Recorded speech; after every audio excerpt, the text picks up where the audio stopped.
You're listening to Sounds Good, our midday music and community conversation program. I'm Austin Carter, joined in the studio by Kate Lochte and on the phone by PJ Woodside. Are you there? Oh, I'm here. Sorry. Yes. So am I. And we're glad that you are available today because yesterday we spoke with a group of filmmakers associated, they were students at Murray State University. They've been making a Civil War-related film called The Middle Ground with locations all in and around Hopkins County as well. So it's nice to have another film showcasing local, recognizable local landmarks. I want you to talk about that, but also seems like a zany vampire film. Do the concept. Okay, I'm a producer and you're pitching the film. Do that concept line. It's really funny. About the aging vampire? Yeah, the aging caretaker line. The aging caretaker. Yes, the aging caretaker who works for a powerful vampire has to help hunt down a rogue half-breed vampire at the same time that he trains his two apprentices, his caretaker apprentices. So it's more about the humans in this case, but it is the vampire world. And it's actually it's a pretty serious movie. It's one of our probably more... So I shouldn't be laughing. I'm sorry. It's okay. I wondered what you found funny about it, but I guess because I know the movie very well, so it's a somewhat of a serious, mature, I would say, movie for us. It sounds like you have some very high-power cast members. Yes, actually, this time we do have Bill Johnson is in it. He played Leatherface in Texas Chainsaw Massacre 2. He was in our last movie as well. And we have Joe Estevez this time. Most people will know him as Martin Sheen's brother, but he's an actor in his own right. He's done over 200 films, and he was just wonderful to work with. How did this film come together for your production company? Well, this is our 8th feature film. We have a premiere, every year, and we just get more and more fans. And we have a schedule that we follow, and we're already working on the next one, getting ready to do auditions. But we were able to pull the cast together last summer and filmed in the late summer and fall, and then we edit for months, and we, have our premiere in June usually. So that's what's coming up. Did you write the film? I did not write this one. We alternate years. Steve wrote and directed The Caretakers, and but we collaborate on everything. We're truly a collaborative team, but we do alternate kind of years as far as writing. It helps to give us a break a little bit, so that if we're focusing on one thing while the other person focuses on the writing. Talk about some of the settings that you mentioned in the press release about the Caretakers in and around Hopkins County. Oh yes, we're in Hopkins County. We have a few houses that we film in Madisonville, but we are also in Dawson Springs in the old building downtown Dawson Springs, and in the streets there. People who live in Dawson Springs will recognize that. And then we filmed a lot of this one in Princeton.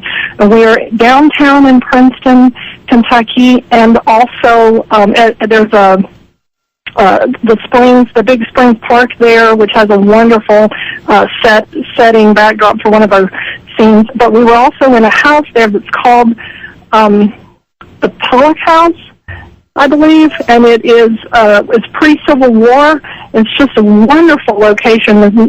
Probably almost half of the movie was filmed there, and that was just really it had its own energy that kind of lent itself to the movie, the setting. So it was great. At Colonel Newsom's too? I'm sorry? Were you filming at Colonel Newsom's as well? Oh, we were. We were right out front of Newsom's store. So it's a real brief scene, but still, we just have some iconic things in the film. You'll see, you'll recognize. Sure. So you're having a big premiere Saturday. The best thing is that admission price gets you a DVD of The Caretakers. Yes, we've done that for several years. You can get tickets in advance and even save a few dollars. Our website is bigbitingpigproductions.com, and you can find out all the information there. But the premiere is on Saturday at the Ballard Convention Center, which is the Hopkins County Fairgrounds here. This is the second year we've had it at the Ballard Convention Center. So we have a red carpet. It's 5:30 is when the doors open, 7 o'clock is when the movie starts, and yes, you walk away not just having been part of this premiere, which is a lot of fun. It's just the kind of energy I can't even, begin to explain. You just have to be there to experience it, but you also walk away with the movie. So I'd love to know as well who did the poster art, because it's pretty cool. The poster art was done by our artistic director is Timothy Blair. He does a lot of photography locally, and he is the person who took that picture, set up that photo and took that photo. She is the main vampire of the movie. The world that the movie is set in revolves around her. So yeah, he did most of our artwork. So yeah, we're really happy to have him. What were the biggest challenges in producing The Caretakers for you guys? The biggest challenge for this one was that we were filming at night a lot, and getting enough light, but also the right kind of light that's a big challenge in and of itself. We were outside a lot, and we went really late nights many times. So that was one of the big challenges. We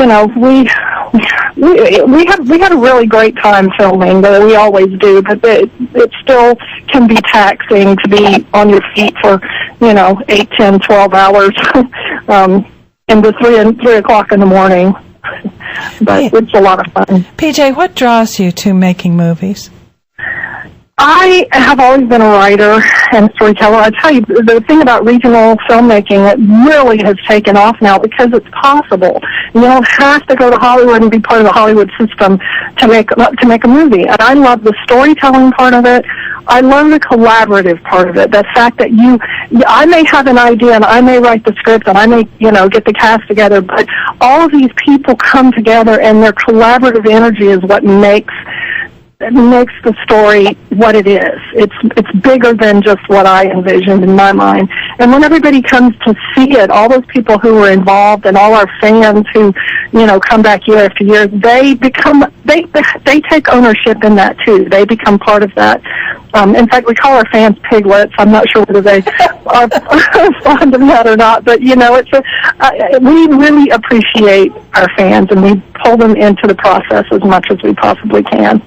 Do you have a fan Facebook page? We do. If you look up Big Biting Pig, you will find us on Facebook. We have a Twitter. We also have a Tumblr. But the Facebook page has a lot of fans, and it's really just keeps growing and growing. We got a lot of on this week about the premiere coming out. People are really enjoying the buzz, I think. Excellent. It sounds like great fun. Thank you for being with us today, PJ, and congratulations to y'all. Well, thank you. I hope some of you all will come out and join us, because it's a good time. Excellent. PJ Woodside, Big Biting Pig Productions, with the premiere of The Caretakers this Saturday. Thank you. Thanks.